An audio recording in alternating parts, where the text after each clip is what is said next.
ಮತ್ತೆ 3ನೇ ಅಧ್ಯಾಯದಲ್ಲಿ 4ನೇ ಅಧ್ಯಾಯದಲ್ಲಿ ಶ್ರೀ ಸತ್ಯನಾರಾಯಣ ಸ್ವಾಮಿಗೆ ಅಸತ್ಯವನ್ನ ಹೇಳಿದರೆ ಎಂತಹ ಒಂದು ಪರಿಸ್ಥಿತಿಗೆ ಈಡಾಗ್ತೀವಿ ಅನ್ನೋದನ್ನ 4ನೇ ಅಧ್ಯಾಯದಲ್ಲಿ ತಿಳಿಸಿದ್ದಾರೆ. ಅದಕ್ಕೋಸ್ಕರವಾಗಿ ಸತ್ಯನಾರಾಯಣ ಸ್ವಾಮಿಯನ್ನು ಪ್ರಾರ್ಥನೆಯನ್ನು ಮಾಡಿಕೊಂಡು ಆ ರಾಜನಿಗೆ ನಮಸ್ಕಾರ ಮಾಡ್ತಾರೆ. ಬಂದಿದ್ದೆ ಸ್ವಾಮಿ, ನಿಮ್ಮ ಸತ್ಯನಾರಾಯಣ ಸ್ವಾಮಿ ವ್ರತವನ್ನು ಮಾಡದೇ ಇದ್ದರಾಗ ಕಾರಣದಿಂದ ನಿಮಗೆ ಇಂತಹ ಕಷ್ಟ ಬಂದಿದೆ, ನೀವು ಯೋಚನೆ ಮಾಡೋದೇನು ಬೇಡ, ತಗೊಳ್ಳಿ, ನಿಮ್ಮಲ್ಲಿರ್ತಕ್ಕಂಥ ವಜ್ರ ವೈಢೂರ್ಯಗಳು ಮತ್ತೆ ಕಳ್ಳತನ ಮಾಡಿರ್ತಕ್ಕಂಥ ಆಭರಣಗಳು ಸಹ ನೀವೇ ತಗೊಂಡು ಹೋಗಿ ನಿಮ್ಮ ಸಂಕಲ್ಪದಂತೆ ಸತ್ಯನಾರಾಯಣ ವ್ರತವನ್ನು ಆಚರಣೆ ಮಾಡಿ ಅಂತ ಹೇಳಿ ಈ ಚಂದ್ರಕೇತು ರಾಜ ಏನ್ ಮಾಡ್ತಾನೆ, ಆ ವರ್ತಕರಿಗೆ ಹೇಳ್ತಾನೆ.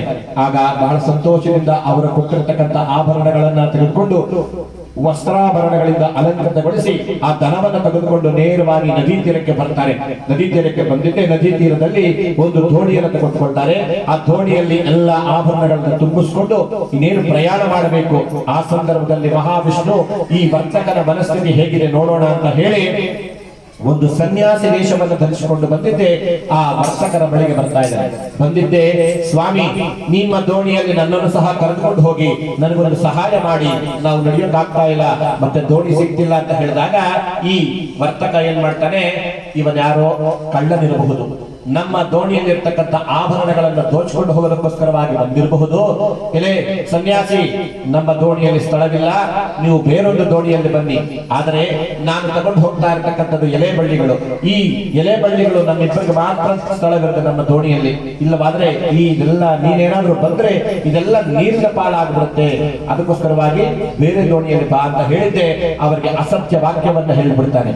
ಆಗ ಭಗವಂತನಿಂದ ಮಾತು ನಿನಗೆ ಯಥಾರ್ಥವಾಗಲಿ ಅಂತ ಶಾಪವನ್ನ ಕೊಟ್ಟು ಅಲ್ಲೇ ಮುಂದೆ ಹೋಗಿ ಸ್ವಲ್ಪ ಹೊತ್ತು ವಿಶ್ರಾಂತಿ ತೆಗೆದುಕೊಳ್ತಾ ಇರ್ತಾನೆ.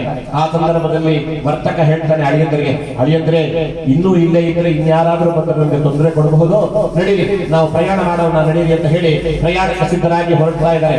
ಆ ಸಂದರ್ಭದಲ್ಲಿ ಪ್ರಯಾಣವನ್ನು ಮಾಡ್ತಾ ಇರಬೇಕಾದ್ರೆ ಈ ಬ್ರಾಹ್ಮಣರಿಗೂ ವೈಶ್ಯರಿಗೂ ಒಂದು ಪದ್ಧತಿ ಇರುತ್ತೆ. ಏನಪ್ಪಾ ಅಂತಂದ್ರೆ ಜನಿವಾರವನ್ನು ಹಾಕೊಂಡಿರ್ತೀವಿ. ಆ ಜನಿವಾರವನ್ನು ಹಾಕೊಂಡಿರುವಾಗ ಸಂಧ್ಯಾ ವಂದನೆ, ಸೂರ್ಯನಿಗೆ ಅರ್ಘ್ಯವನ್ನ ಬಿಡ್ತಕ್ಕಂಥದ್ದು, ಅದು ತ್ರಿಕಾಲ ಸಂಧ್ಯಾ ವಂದನೆ. ಮೂರು ಸಮಯದಲ್ಲಿ ಆ ಸೂರ್ಯನಿಗೆ ಅರ್ಘ್ಯವನ್ನ ಬಿಡಬೇಕು. ಪ್ರಾತಃ ಸಂಧ್ಯಾ ವಂದನೆ, ಮಾಧ್ಯಾಹ್ನಿಕ ಸಂಧ್ಯಾ ವಂದನೆ, ಸಾಯಂ ಸಂಧ್ಯಾ ವಂದನೆ ಅನ್ನೋ ಒಂದು ಪದ್ಧತಿ. ಆ ಪದ್ಧತಿಯಲ್ಲಿ ಮಧ್ಯಾಹ್ನದ ಸಮಯದಲ್ಲಿ ಸೂರ್ಯನಿಗೆ ಅರ್ಘ್ಯವನ್ನು ಬಿಡುವಾಗ ಮತ್ತೆ ಅರ್ಘ್ಯವನ್ನ ಬಿಟ್ಟು ಸೂರ್ಯ ನಮಸ್ಕಾರ ಮಾಡಿ ಮತ್ತೆ ದೋಣಿಯನ್ನು ಹತ್ತಿದಾಗ ಆ ದೋಣಿಯಲ್ಲಿರ್ತಕ್ಕಂಥ ಭಾರ ಕಡಿಮೆಯಾಗಿದೆ. ಆಗ ಯೋಚನೆ ಮಾಡ್ತಾನೆ ವರ್ತಕ, ಇದೇನಿದು, ಆವಾಗಲೇ ಇದ್ದಷ್ಟು ಭಾರ ಕಡಿಮೆ ಆಯ್ತಲ್ಲ, ಏನ್ ಮಾಡೋದು ಅಂತ ಹೇಳಿ ಆ ಆಭರಣಗಳ ಮೂಟೆಗಳನ್ನು ತೆಗೆದು ನೋಡ್ತಾನೆ. ಆಭರಣಗಳೆಲ್ಲವೂ ಮಾಯವಾಗಿ ಎಲೆ ಬಳ್ಳಿಗಳಾಗುತ್ತಿದೆ. ಆ ಎಲೆ ಬಳ್ಳಿಗಳನ್ನು ನೋಡಿದ್ದೆ ಆಶ್ಚರ್ಯದಿಂದ ಮೂರ್ಛೆ ಹೋಗ್ಬಿಡ್ತಾನೆ ವರ್ತಕ. ಆಗ ಮೂರ್ಛೆ ಹೋದಾದ ನಂತರ ತನ್ನ ಪಕ್ಕದಲ್ಲಿ ನಿಂತಿರ್ತಕ್ಕಂಥ ಅಳಿಯಂದರು ಮಾವನನ್ನ ಎಷ್ಟು ಎಬ್ಬರಿಸಿದ್ರು ಸಹ ಹೇಳ್ತಾ ಇಲ್ಲ. ಎಲೆ ಮಾವ ಎದ್ದೇಳಿ ಅಂತ ಹೇಳಿ ಕೂಗ್ತಾ ಇದ್ದಾನೆ, ಆದ್ರೂ ಎದ್ದೇಳ್ತಾ ಇಲ್ಲ. ಅಲ್ಲೇ ಸಮುದ್ರದಲ್ಲಿರ್ತಕ್ಕಂಥ ನೀರನ್ನು ತೆಗೆದುಕೊಂಡು ಮಾವನ ಮುಖಕ್ಕೆ ಎರಚ್ತಾನೆ. ಮಾವನ ಮುಖಕ್ಕೆ ಎರಚಿದ್ದೆ ಆಗ ಮಾವನಿಗೆ ಹೇಳ್ತಾ ಇದ್ದಾನೆ, ಎಲೆ ಮಾವ ಏತಕ್ಕೋಸ್ಕರ ವ್ಯಸನ ಪಡುತ್ತಿದ್ದೀರಿ, ಆ ಸನ್ಯಾಸಿಗೆ ಶಾಪ ಕೊಡಲ್ಪಟ್ಟಿದ್ದು, ಸನ್ಯಾಸಿಗೆ ಯಾವ ಅಸತ್ಯ ವಾಕ್ಯವನ್ನು ಹೇಳಿದಿವೋ ಅದೇ ನಮಗೆ ಈ ರೀತಿಯಾಗಿದೆ.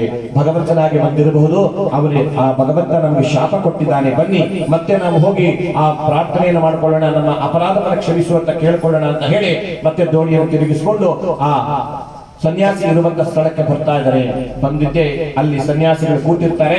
ಅಲ್ಲಿಗೆ ಓಡಿ ಹೋಗಿ, ಸ್ವಾಮಿ ನನ್ನ ಅಪರಾಧವನ್ನು ಮನ್ನಿಸು, ನಾನು ಯಾವ ಅಸತ್ಯ ವಾಕ್ಯವನ್ನು ನನ್ನಿಂದ ಹೇಳಲ್ಪಟ್ಟಿತೋ ಅಂತ ಅಪರಾಧವನ್ನು ಮನ್ನಿಸು ಸ್ವಾಮಿ ಅಂತ ಹೇಳಿ ಸಾಷ್ಟಾಂಗ ನಮಸ್ಕಾರವನ್ನು ಮಾಡ್ತಾ ಇದ್ದಾನೆ. ಆಗ ಆ ವರ್ತಕ ಹೇಳ್ತಾ ಇದ್ದಾನೆ, ಸ್ವಾಮಿ ಸಮಸ್ತ ದೇವತೆಗಳು ಕೂಡ ನೀನು ಯಾವ ಅವತಾರದಲ್ಲಿ ಯಾವ ರೂಪದಲ್ಲಿ ಬರ್ತೀಯೋ ಗೊತ್ತಾಗೋದಿಲ್ಲ, ನಾವು ನರಮಾನವರು ಸ್ವಾಮಿ, ನಿನ್ನ ರೂಪವನ್ನು ತಿಳಿಯಲಿಕ್ಕೆ ನಮಗೆ ಸಾಧ್ಯ ಇಲ್ಲ, ನಮ್ಮನ್ನು ಕ್ಷಮಿಸ ಸ್ವಾಮಿ, ನನ್ನ ಅಪರಾಧವನ್ನು ಮನ್ನಿಸು ಸ್ವಾಮಿ ಅಂತ ಹೇಳಿ ದೀರ್ಘ ಸಾಷ್ಟಾಂಗ ನಮಸ್ಕಾರವನ್ನು ಮಾಡಿ ಹೇಳ್ತಾ ಇದ್ದಾನೆ. ಆಗ ಶ್ರೀಮನ್ನಾರಾಯಣ ನಿಜ ರೂಪವನ್ನು ತೋರಿಸಿ ಆ ವರ್ತಕನಿಗೆ ಹೇಳ್ತಾ ಇದ್ದಾನೆ, ಎಲೆ ವರ್ತಕ, ಏ ದುರ್ಬುದ್ಧಿ, ನೀನು ಬಹಳಷ್ಟು ನನ್ನನ್ನು ಪೂಜಿಸಿದೆ, ನೀನು ಬಹಳಷ್ಟು ಮಗ್ಗನಾಗಿದ್ದೀಯ, ನನ್ನ ಬಾರಿಗೂ ನನ್ನ ಸಂಕಲ್ಪದಂತೆ ಬಹಳಷ್ಟು ಕಷ್ಟಗಳನ್ನ ಅನುಭವಿಸ್ತಾ ಇದೀಯ. ಇದೋ ನೀನು ಈಗ ಹೋಗಿ ಸತ್ಯನಾರಾಯಣ ವ್ರತವನ್ನು ಮಾಡಿದರೆ ಮಾತ್ರ ನಿನ್ನ ಕಷ್ಟಗಳೆಲ್ಲವೂ ಪರಿಹಾರವಾಗುತ್ತೆ, ಇಲ್ಲವಾದರೆ ನಿನಗೆ ಶಾಪ ವಿಮೋಚನೆ ಆಗುವುದಿಲ್ಲ ಅಂತ ಹೇಳಿದಾಗ, ಇಲ್ಲ ಸ್ವಾಮಿ, ನಾನು ಈಗ ಹೋಗಿ ನನ್ನ ಮನೆಯಲ್ಲಿ ಮಾಡತಕ್ಕಂಥ ಪ್ರಥಮ ಕೆಲಸವೇ ಸತ್ಯನಾರಾಯಣ ಸ್ವಾಮಿಯ ವ್ರತ, ಅದಕ್ಕೋಸ್ಕರವಾಗಿ ನನ್ನನ್ನು ಕಾಪಾಡು, ನನ್ನನ್ನು ರಕ್ಷಿಸು ಸ್ವಾಮಿ ಅಂತ ಹೇಳಿ ಪ್ರಾರ್ಥನೆಯನ್ನು ಮಾಡಿಕೊಂಡು ಮತ್ತೆ ದೋಣಿಗೆ ಹಾಕುತ್ತಾನೆ. ಆ ದೋಣಿಯಲ್ಲಿರ್ತಕ್ಕಂಥ ಎಲೆ ಬಳ್ಳಿಗಳೆಲ್ಲವೂ ಮತ್ತೆ ವಜ್ರ ವೈಢೂರ್ಯಗಳಾಗಿ ತುಂಬಿಕೊಳ್ಳುತ್ತೆ. ಆಗ ಭಗವಂತನ ಕೃಪೆಯಿಂದ ನನ್ನ ಇಷ್ಟಾರ್ಥವೆಲ್ಲವೂ ಇದೇ ರೀತಿಯಾಗಿ ನೆರವೇರ್ತಾ ಇದೆ ಅಂತ ಹೇಳಿ ತನ್ನ ಪ್ರಯಾಣವನ್ನು ಮುಂದುವರಿಸ್ತಾನೆ. ಅಲ್ಲಿಂದ ಪ್ರಯಾಣ ಮಾಡಿಕೊಂಡು ನೇರವಾಗಿ ತನ್ನ ಊರಿನ ಸಮೀಪಕ್ಕೆ ಬರ್ತಾನೆ. ಊರಿನ ಸಮೀಪಕ್ಕೆ ಬಂದಿದ್ದೆ ಆ ಊರಿನ ಬಳಿಯಲ್ಲಿ ದೂತರನ್ನ ಕರೀತಾನೆ. ಎಲೆ ದೂತರೇ, ನಾವು ಬಂದಿರತಕ್ಕಂಥ ಶುಭ ವಿಚಾರವನ್ನ ನನ್ನ ಮನೆಗೆ ಹೋಗಿ ನನ್ನ ಹೆಂಡತಿ ಮಕ್ಕಳಿಗೆ ತಿಳಿಸು ಅಂತ ಹೇಳಿದಾಗ, ಆ ದೂತರೇನು ಮಾಡ್ತಾ ಇರ್ತಾರೆ, ನೇರವಾಗಿ ಓಡೋಗ್ತಾರೆ. ಹೋಗಿದ್ದೆ ಅಮ್ಮ, ಈ ವರ್ತಕರ ಮನೆಗೆ ಹೋಗಿದ್ದೆ, ನಿಮ್ಮ ಗಂಡ ಮತ್ತು ನಿಮ್ಮ ಅಳಿಯಂದರು ಬಹಳ ದ್ರವ್ಯ ಸಮೇತರಾಗಿ ಬಹಳಷ್ಟು ದ್ರವ್ಯವನ್ನು ತೆಗೆದುಕೊಂಡು ಬರ್ತಾ ಇದ್ದಾರೆ, ಅಲ್ಲಿಗೆ ನೀವು ಹೋಗ್ಬೇಕಂತೆ ಅಂತ ಹೇಳಿ ಆ ವರ್ತಕನ ಹೆಂಡತಿ ಲೀಲಾವತಿಗೆ ಹೇಳ್ತಾರೆ. ಆಗ ಲೀಲಾವತಿ ತನ್ನ ಬಹಳ ಸಂತೋಷದಿಂದ ತನ್ನ ಮಗಳಾಗಿರ್ತಕ್ಕಂಥ ಕಲಾವತಿ ಇದೇ ರೀತಿಯಾಗಿ ಸಂಕಲ್ಪವನ್ನು ಮಾಡಿಕೊಂಡು ಸತ್ಯನಾರಾಯಣ ವ್ರತವನ್ನ ಮಾಡ್ತಾ ಇದ್ದಾಳೆ. ಆ ವ್ರತವನ್ನ ಮಾಡ್ತಾ ಇರಬೇಕಾದ್ರೆ ತನ್ನ ಮಗಳಿಗೆ ಹೇಳ್ತಾಳೆ, ಎಲೆ ಮಗಳೇ, ನಿಮ್ಮ ಗಂಡ ಮತ್ತು ನಿಮ್ಮ ತಂದೆಯವರು ಈ ಶುಭ ಪಟ್ಟಣಕ್ಕೆ ಬಂದಿದ್ದಾರೆ, ಬೇಗನೆ ಪೂಜೆಯನ್ನು ಮುಗಿಸು, ಅಲ್ಲಿಗೆ ಹೋಗೋಣ ಅಂತ ಹೇಳಿದಾಗ ಆ ಲೀಲಾವತಿಯ ಮಾತನ್ನ ಕೇಳಿದಂತಹ ಕಲಾವತಿಗೆ ಬಹಳ ಸಂತೋಷವಾಗುತ್ತೆ. ಬೇಗನೆ ಪೂಜೆಯನ್ನು ಮುಗಿಸಿ ಪ್ರಸಾದವನ್ನ ಭಕ್ಷಣೆ ಮಾಡದೆ ತನ್ನ ಗಂಡನನ್ನ ತಂದೆಯನ್ನ ನೋಡೋದಕ್ಕೋಸ್ಕರವಾಗಿ ನದಿ ತೀರಕ್ಕೆ ಹೊರಟು ಹೋಗ್ತಾಳೆ. ಆಗ ಭಗವಂತನಿಗೆ ಕೋಪ ಬರುತ್ತೆ. ಇದೇನಿದು, ನನ್ನ ಪ್ರಸಾದವನ್ನ ತಿರಸ್ಕಾರ ಮಾಡಿ ತನ್ನ ಗಂಡ ತನ್ನ ತಂದೆಯವರನ್ನು ನೋಡೋದಕ್ಕೋಸ್ಕರ ಹೋಗ್ತಾ ಇದ್ದಾಳಲ್ಲ, ಇವಳಿಗೆ ಒಂದಲ್ಲ ಒಂದು ತೊಂದರೆ ಕಷ್ಟಗಳನ್ನ ಕೊಡಲೇಬೇಕು ಅಂತ ಹೇಳಿ ಆ ನದಿ ತೀರಕ್ಕೆ ಹೋಗ್ತಾ ಇರಬೇಕಾದ್ರೆ ಅಲ್ಲಿ ನದಿ ತೀರದಲ್ಲಿ ದೋಣಿಯಲ್ಲಿ ಆ ವಜ್ರ ವೈಢೂರ್ಯಗಳ ಮೂಟೆಗಳನ್ನ ಇಳಿಸ್ತಾ ಇರಬೇಕಾದ್ರೆ ಭಗವಂತನ ಕೃಪೆಯಿಂದ ಏನಾಗುತ್ತೆ, ದೋಣಿ ನೀರಿನ ಮಟ್ಟಕ್ಕೆ ಕರ್ಕೊಂಡು ಹೋಗ್ಬಿಡುತ್ತೆ ದೋಣಿಯನ್ನ. ಆ ದೋಣಿಯಲ್ಲಿ ಇರ್ತಕ್ಕಂಥ ಆಭರಣಗಳು ಮತ್ತೆ ದೋಣಿಯಲ್ಲಿ ಇರ್ತಕ್ಕಂಥ ಆ ವರ್ತಕನ ಅಳಿಯಂದರನ್ನು ಸಹ ದೋಣಿ ಸಮೇತವಾಗಿ ಮುಳುಗಿಸಿ ಬಿಡ್ತಾನೆ. ಆ ಮುಳುಗಿ ಹೋಗ್ತಾ ಇರ್ತಕ್ಕಂಥದ್ದನ್ನ ನೋಡಿದ್ದೆ ಈ ವರ್ತಕನ ಮಗಳಾಗಿರ್ತಕ್ಕಂಥ ಕಲಾವತಿ. ಆ ಮುಳುಗಿ ಹೋಗ್ತಾ ಇರ್ತಕ್ಕಂಥದ್ದು ನೋಡ್ತಾ ಹಾಗೆ ಮೂರ್ಛೆ ಬಿದ್ದು ಹೋಗ್ತಾಳೆ. ತನ್ನ ಮಗಳು ಮೂರ್ಛೆ ಹೋದ್ಲಲ್ಲ, ತನ್ನ ಹಳ್ಳಿಯರು ಸಹ ನೀರಿನ ಪಾಲಾಯ್ತಲ್ಲ ಅಂತ ಹೇಳಿ ಯೋಚನೆ ಮಾಡ್ಕೊಳ್ತಾ ವರ್ತಕ ಮತ್ತೆ ದೇವರನ್ನ ಪ್ರಾರ್ಥನೆ ಮಾಡ್ಕೊಳ್ತಾ ಇದ್ದಾನೆ. ಹೇ ಭಗವಂತ, ಯಾಕಪ್ಪ ನನಗೆ ಇಂತಹ ಕಷ್ಟಗಳನ್ನ ತೊಂದರೆಗಳನ್ನ ಕೊಡ್ತಾ ಇದೆಯಾ? ಇದು ನಾನು ಇನ್ನೂ ಮನೆಗೆ ಹೋಗ್ಲಿಲ್ಲ, ಸತ್ಯನಾರಾಯಣ ಸ್ವಾಮಿ ವ್ರತವನ್ನ ಮಾಡ್ತೇನೆ ಅಂತ ಸಂಕಲ್ಪ ಮಾಡ್ಕೊಂಡಿದ್ದೀನಲ್ಲ ಸ್ವಾಮಿ, ಖಂಡಿತವಾಗ್ಲೂ ನಾನು ಮಾಡ್ತೇನೆ, ನಾನು ಇನ್ನೂ ಮನೆಗೆ ಹೋಗ್ಲಿಲ್ಲ, ನದಿ ತೀರದಲ್ಲೇ ಇಂತಹ ತೊಂದರೆಯನ್ನ ಮತ್ತೊಂದು ತೊಂದರೆಯನ್ನ ಕೊಡ್ತಾ ಇದೆಯಾ ಸ್ವಾಮಿ, ಇದಕ್ಕೆ ಕಾರಣವೇನಪ್ಪಾ ಅಂತ ಹೇಳಿ ಯೋಚನೆ ಮಾಡಿದಾಗ ಒಂದು ಆಕಾಶವಾಣಿ ವಾಕ್ಯವು ಕೇಳಿಸುತ್ತೆ. ಎಲೆ ವೈಶ್ಯನೇ, ನಿನ್ನ ಮಗಳು ಸತ್ಯನಾರಾಯಣ ಪೂಜೆಯನ್ನು ಮಾಡಿ ಪ್ರಸಾದವನ್ನು ಸ್ವೀಕರಿಸದೆ ತನ್ನ ಗಂಡನನ್ನ ನಿನ್ನನ್ನು ನೋಡೋದಕ್ಕೋಸ್ಕರವಾಗಿ ಬಂದಿದ್ದಾಳೆ. ಇದಕ್ಕೋಸ್ಕರವಾಗಿ ಮನೆಗೆ ಹೋಗಿ ಸ್ವಲ್ಪವಾದ ಪ್ರಸಾದವನ್ನು ಭಕ್ಷಣೆ ಮಾಡಿ ಯಥಾ ಪ್ರಕಾರವಾಗಿ ಇಲ್ಲಿಗೆ ಬರುವಂತವಳಾದರೆ ತನ್ನ ಗಂಡನನ್ನ ಹೊಂದುವಳು.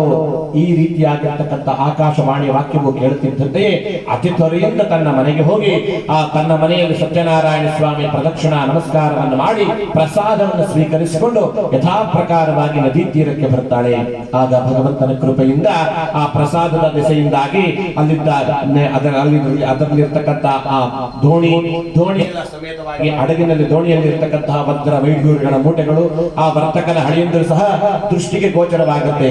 ಹೀಗಿರಬೇಕಾದ್ರೆ ಆ ಗೋಚರದಿಂದ ಅದನ್ನ ತೆಗೆದುಕೊಂಡು ತನ್ನ ತಂದೆ ಕರ್ಕೊಂಡು ಬರ್ತಾನೆ. ಹಳಿಯಂದನ ತಂದೆ ಕರ್ಕೊಂಡು ಬಂದಾಗ ಆ ಕಲಾವತಿ ಹೇಳ್ತಾಗಲೇ, ಇದೇ ತಂದೆಗೆ ಈಗ ಮನೆಗೆ ಹೋಗೋಣ ನಡೀರಿ, ವಿಳಂಬ ಹೇಗೆ ಮಾಡುತ್ತೀರಿ ಅಂತ ಹೇಳಿದಂತ ಆ ಮಗಳ ಮಾತನ್ನು ಕೇಳಿದಂತ ಇದ್ದಂಗೆ ಅವನಿಗೆ ಬಹಳ ಸಂತೋಷವಾಗಿರುತ್ತೆ. ಸಂತೋಷವಾದಾಗ ಆ ವರ್ತಕ ತಂದಿರ್ತಕ್ಕಂಥ ವಜ್ರ ವೈಢೂರ್ಯಗಳಿಂದ ಒಂದು ಸುಂದರವಾಗಿರ್ತಕ್ಕಂಥ ಒಂದು ಮಂಟಪವನ್ನು ಮಾಡಿ ಆ ಮಂಟಪದಲ್ಲಿ ಪ್ರತಿ ಪೌರ್ಣಮಿ ಸಂಕ್ರಾಂತಿ ವರ್ಷ ಕಾಲದಲ್ಲಿ ಸತ್ಯನಾರಾಯಣ ಸ್ವಾಮಿಯ ವ್ರತವನ್ನು ಮಾಡುವಂತವನಾಗಿ ಇಹಲೋಕದಲ್ಲಿ ಬೇಕಾಗಿರುವಂತ ಸುಖಗಳೆಲ್ಲ ಅನುಭವಿಸಿ ಅಂಶಕಾಲದಲ್ಲಿ ಸಾಕ್ಷಾತ್ ವೈಕುಂಠ ಲೋಕವನ್ನು ಹೊಂದಿದ್ದನೆಂಬಲ್ಲಿಗೆ ಸ್ಕಾಂಧ ಪುರಾಣದ ರೇವಾಖಂಡದಲ್ಲಿ ಸತ್ಯನಾರಾಯಣ ಸ್ವಾಮಿಯ ಚತುರ್ಥೋ ಅಧ್ಯಾಯ ಸಮಾಪ್ತಿ.